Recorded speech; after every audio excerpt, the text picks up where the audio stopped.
Good morning सम्पूर्ण साथीहरूलाई। मेरो चाहिँ अहिले यहाँदेखि कलकत्ताको यात्रा छ साथीहरू। म चाहिँ अब कलकत्ता गइरहेको छु। आज यसो सामानहरू पनि छ त्यहाँ पुर्याउनु पर्ने र लिनुपर्ने आफ्नो सामान राखेको छ।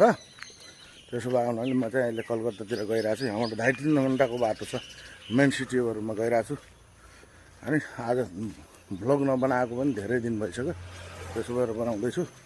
यहाँबाट कलकत्तासम्मको ब्लग कन्टिन्यू आउँछ। सबै साथीहरूले साथ सपोर्ट पनि गर्नु होला र साथीहरूले मेरो भिडियोको कमेन्ट उसमा लिङ्क म छोडिदिन्छु। युट्युब पनि छ साथीहरू, प्लिज सबैले युट्युबलाई पनि यसो माया गरिदिनु होला है त। सबैलाई त्यही भन्दा अब यात्रा हाम्रो चाहिँ कन्टिन्यू जारी छ।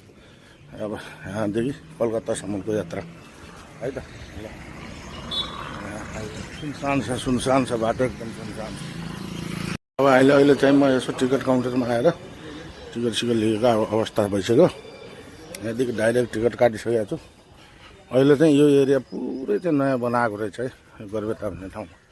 पहिला चाहिँ थिएन। पहिला टिकट स्टेसन टिकट फारम यसमा थियो पहिला टिकट घर। अहिले चाहिँ पुरै बनाएको रहेछ क्या।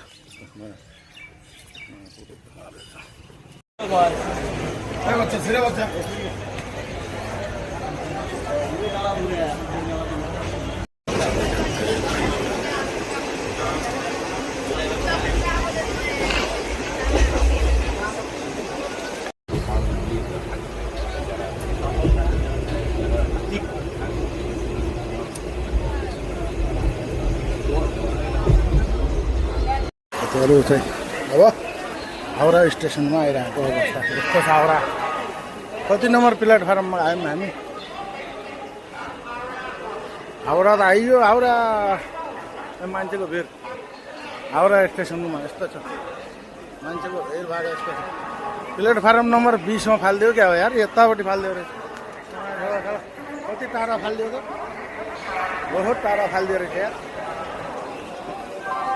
मान्छेको भिड है यस्तो छ। यतापट्टि 20 नम्बरमा फालिदियो।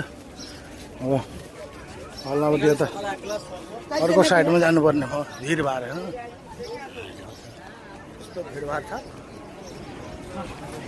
अहिले नयाँ बनाएर चाहिँ क्या खतरै बनाएर रहेछ त। अन्डरग्राउन्ड हाउडा, अन्डरग्राउन्ड हाउडा होइन। हामी कहाँ बाहिर निक्ल्यो? ए बाहिर निक्लेको क्या यार, पुरै बाहिर निक्लिने जस्तो लाग्यो त मलाई त। ठाउँहरू पुरै एकदम बाहिरै। हाउडाको पुरै स्टेसन यस्तो छ, प्लेटफर्महरू पुरै